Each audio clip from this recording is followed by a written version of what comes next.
کہ جب انسانوں پر محنت کرنا چھوڑ دیتے ہیں تو پھر یہی نہیں کہ انسان بگڑ جاتا ہے، یہ اس کی یہ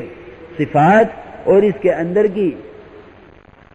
یہ جواہر سامنے نہیں آتے، بلکہ یہ انسان اپنی بگاڑ کے لائن کا جو فساد ظاہر ہوتا ہے. اگر ساری دنیا کے جتنے زہریلے جانور ہیں ان سب جانوروں کا زہر ایک جگہ جمع کر لیا جائے، خدا کی قسم وہ زہر اتنا نہیں ہوتا جتنا زہر ایک انسان کے بگڑنے پر اس کی زبان کے بول کا ہوتا ہے. اس کی زبان کے بول کا ایک کلمہ، اس کی زبان کا ایک بول وہ اتنا زہریلا ہوتا ہے کہ تمام زہریلی مخلوقات کا زہر جمع کر لیا جائے تو وہ انسان کے زہر کے برابر نہ ہو سکے. اس لیے آپ نے دیکھا ہوگا کہ دنیا میں جتنے ہتھیار بن رہے ہیں، اور جتنے حفاظت کا سامان کیا جا رہا ہے، قلعے تعمیر ہو رہے ہوں، یہ تہ خانے بن رہے ہوں، ہتھیار بن رہے ہوں، وہ تمام کے تمام انسان کو مارنے کے لیے ہیں، تمام انسان کو مارنے کے لیے. کسی جانور کو مارنے کے لیے کوئی ہتھیار نہیں بنتا، بلکہ جانوروں کو مارنے کی ممانعت ہے. جانوروں کو مارنے کی ممانعت ہے. یہ کسی جانور کو مارنے کے لیے نہیں. جس انسان کی کوٹھی پر ایک آدمی بندوق لیے بیٹھا ہے یا پستول لے کر بیٹھا ہے، وہ اس لیے نہیں کہ اژدہا آ جائے گا، وہ اس لیے نہیں کہ کوئی چیتا آ جائے گا جنگل سے، وہ اس لیے نہیں ہے کہ کوئی شیر آ کے پھاڑ جائے گا، وہ صرف اس لیے ہے کہ ان کو انسانوں سے بچانا ہے. وہ حضرت عمر رضی اللہ تعالی عنہ، ان کی تھی بادشاہت کہ خاک پر سو رہے ہیں، کوئی مسئلہ پیش آیا ملک کی سطح کا، امیر المومنین کو تلاش کرو کہ کہاں ہیں، کہ وہاں خاک پر اینٹ پر سر رکھے سو رہے ہیں.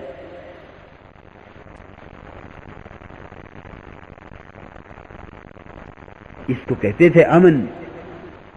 کہ وہاں انسان کو مارنے کی فکر میں نہیں تھا. انسان کی قیمت تھی اور انسان کی حیثیت تھی کہ انسانوں پر محنت ہونے کی وجہ سے وہ صفات ظاہر ہو رہی تھی جس پر انسان کی قیمت قائم ہو رہی تھی. لیکن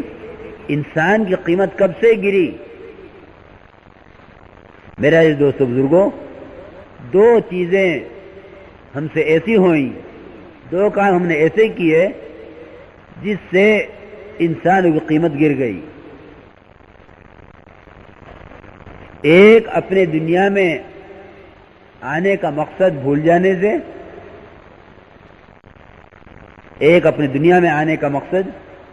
جانے سے، اور دوسرے اپنے آپ کو اللہ تعالیٰ کا خلیفہ نہ سمجھنے کی وجہ سے. اپنے آپ کو اللہ کا خلیفہ نہ سمجھنے کی وجہ سے کہ دنیا کا سارا نظام اس کے حوالے کر دیا تھا کہ تم جس طرح چاہو گے دنیا کا نظام چلے گا. ہم نے زمین آسمان کے درمیان کا سب کچھ تمہارے لیے مسخر کیا ہوا ہے، جس طرح چاہو استعمال کرو. کلوا من رزق ربکم واشکروا لہ بلدۃ طیبۃ ورب غفور. کہ آخرت یوں بنائیں گے رب غفور، اور دنیا یوں بنائیں گے کہ بلدۃ طیبہ.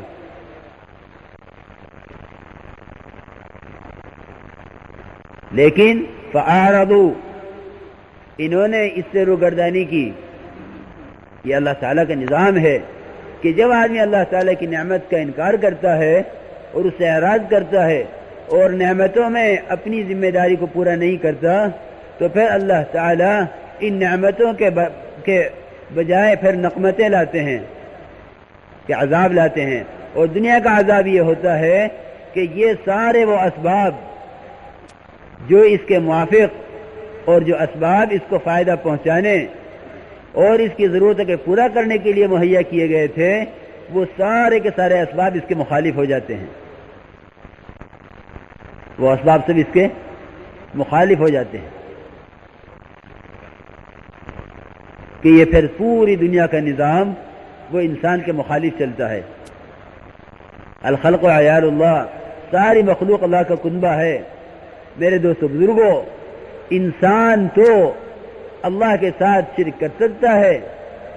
لیکن کوئی مخلوق اللہ کے ساتھ شرک نہیں کر سکتی.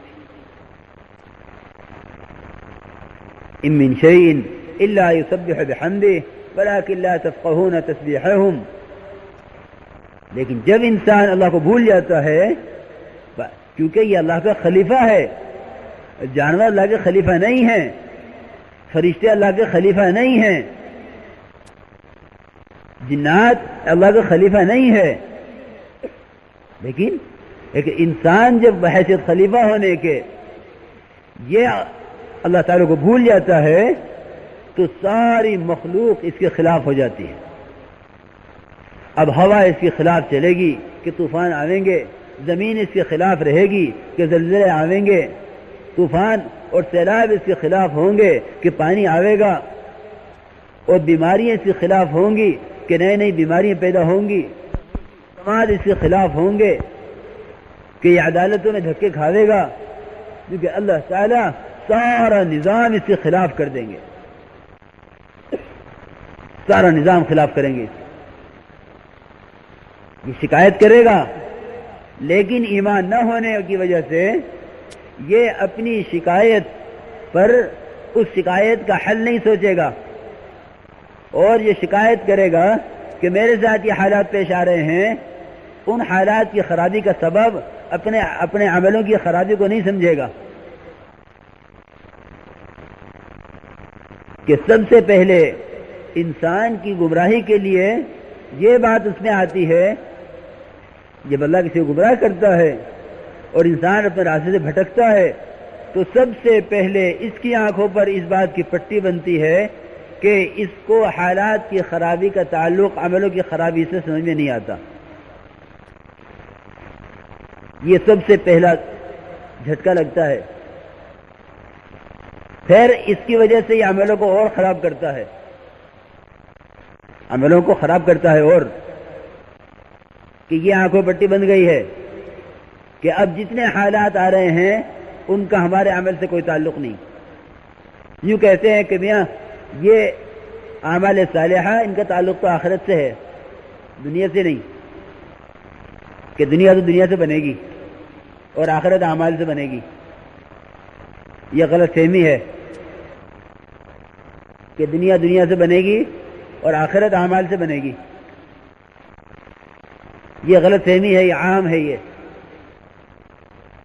جو یہ خیال رکھے گا وہ اپنی دنیا کو بنانے کے لیے عملوں کو برباد کرے گا، اور جب دنیا کو بنانے کے لیے عمل برباد کرے گا تو آخرت خود بخود برباد ہو جائے گی. آخرت خود بخود برباد ہو جائے گی جب یہ اپنی دنیا کو بنانے کے لیے عملوں کو برباد کرے گا. یہ کہیں کہ آخرت کو بنانے کے لیے اس کو دنیا کے اندر اپنے اعمال بنانے ہوتے ہیں.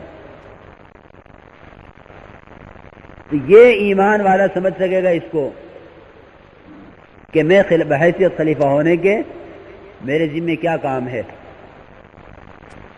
تو وہ کام سمجھے گا، اور کام سمجھ کر جب اس رخ پر چلے گا تو اس سے اس کو اپنے عملوں سے دنیا کا نظام بنتا ہوا نظر آئے گا. اس لیے اللہ تعالیٰ نے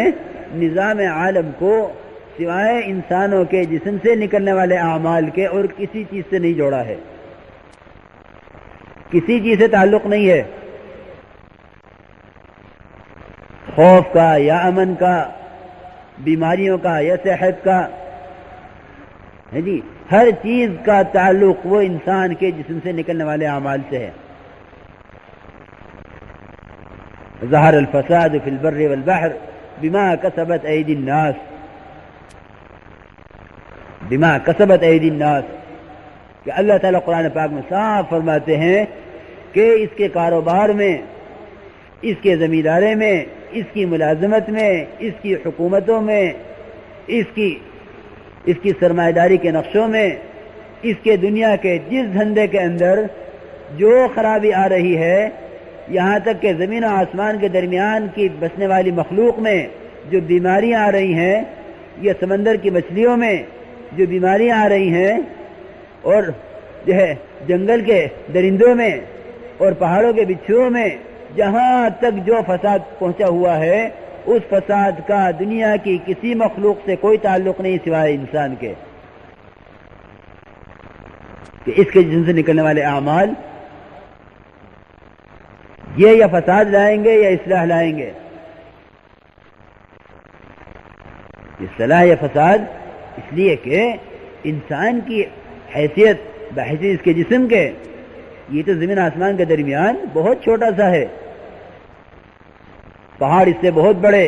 آسمان زمین اس سے بہت بڑا، چاند و سورج اس سے بہت بڑے، بلکہ بہت سے جانور اس سے بڑے ہیں، دریا اور سمندر اور درخت اس سے بہت بڑے، لیکن کیونکہ اس کی حیثیت اس ساری مخلوقات میں زمین آسمان کے درمیان میں ایسی ہے جیسے انسان کے دل کے اندر قلب کی حیثیت ہوتی ہے۔ یہ فرمایا جناب رسول اللہ صلی اللہ علیہ وسلم نے، الا ان فی الجسد مضغۃ کلو الا وہی القلب، کہ انسان کے جسم کے اندر ایک بوٹی ہے گوشت کی، اگر یہ صحیح ہے تو سارا جسم صحیح ہے، اگر اس میں خرابی آئی ہے اور یہ بگڑی ہے تو سارا بدن، سارا جسم بگڑے گا۔ آپ نے دیکھا ہوگا کتنا مضبوط تندرست توانا آدمی ہو، لمبا چوڑا، لیکن دل میں کوئی بات پیش آ جائے، دل کے اندر کوئی ذرا سی بات پیش آ جائے، ایک وال کام نہیں کر رہا ہے، کہ یہ اس کی ساری طاقت دھری رہ جاتی ہے، اس کو دوسرے اٹھا کے لے جاتے ہیں کہ کیا ہوا، کہ اٹیک ہو گیا، ہارٹ اٹیک ہو گیا ہے، کہ اچھا خاصا جوان آدمی وہ ہاتھوں میں آ گیا، کہ ہاتھ، پیر، سر، زبان، دماغ، کوئی چیز کام نہیں کر رہی، کہ قلب کی حالت بدل گئی۔ جناب رسول اللہ صلی اللہ علیہ وسلم زمین و آسمان کے درمیان کے سارے فساد کو اس کے قلب سے، انسان سے اس طرح جوڑ رہے ہیں جس طرح اعضائے انسانی کا تعلق وہ اس کے قلب سے ہے۔